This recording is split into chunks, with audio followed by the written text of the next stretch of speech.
So before we actually dive in to go over the add-ons, I want to give you a quick tour here of Page Builder. So this is the interface here. It's very basic and it's very clean. You have the back end interface and you have the front end interface.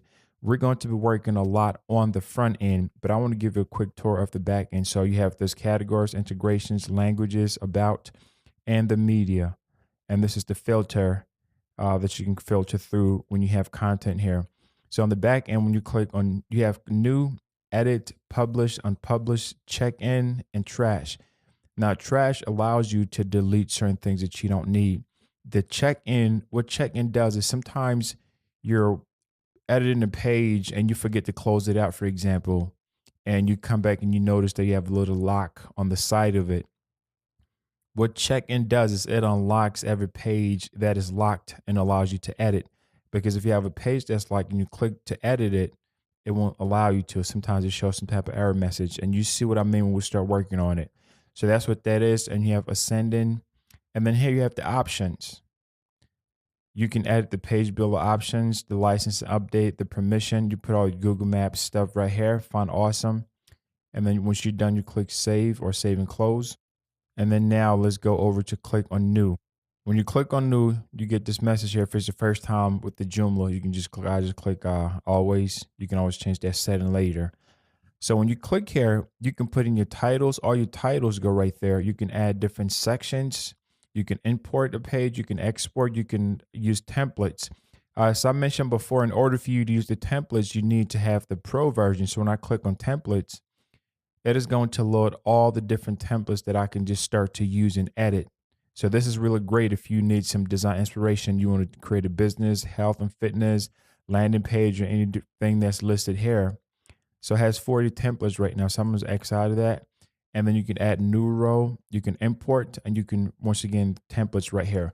So when you go over the options, this is where the open graph comes in. You can put in your title, and I recommend that you put in the page title for every page that you're working on.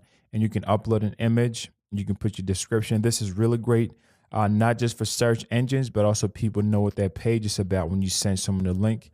If you have custom CSS that you want to put in here, you can put that. And then you have the publishing. You can create as many categories as I mentioned before. So if you're building a large site or you want to organize things a little more better, then you can create different categories and assign pages to those categories. And then status, publish, unpublished, trash, and languages. If you have multiple languages in your site, you're going to see that on the drop down here. And then access, you can create a certain page that give access to the general public and to members of your website, which is really cool. And then you have the permissions here. Now, I don't recommend that you touch these here because this can get a little bit complicated. So by default, just leave this how it is and don't touch anything. So let's click on just cancel there for now. So this is the back end here. Let's click on add new row. When you click on add new row, you're going to get this different column options here. You can choose. If I click this, it's going to create a row based on what I choose. And if I want to change it, I click back here, this little icon, I can change it. And if I don't like that, I can change it again. And if I don't like this, and so on and so forth. And I can also duplicate it. So when I click that, it duplicates that row. And if I want to save it, I save this row, or I can save that row as well. And when I click on this row options here, you add the admin label. The admin label, this is what's visible to you just on the back end, and it's not visible to anyone else on the front end. You can put in your section titles. And by the way, all this is going to make a whole lot more sense when we actually start to build things. So the next several lessons, I'm going to give you a walkthrough of the add-ons. But before that, I want to kind of give you like a brief tour. So you have your subtitles, the gutter.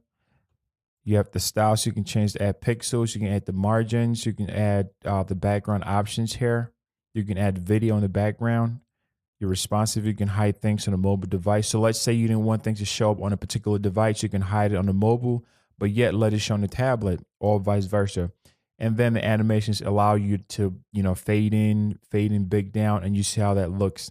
So that's a quick rundown of that. And of course, with your title. So I am going to just put in a fake title here, just put in something. So I've put that title in there. So I'm just going to click save. So now when you click save, you activate what's called the front end editor.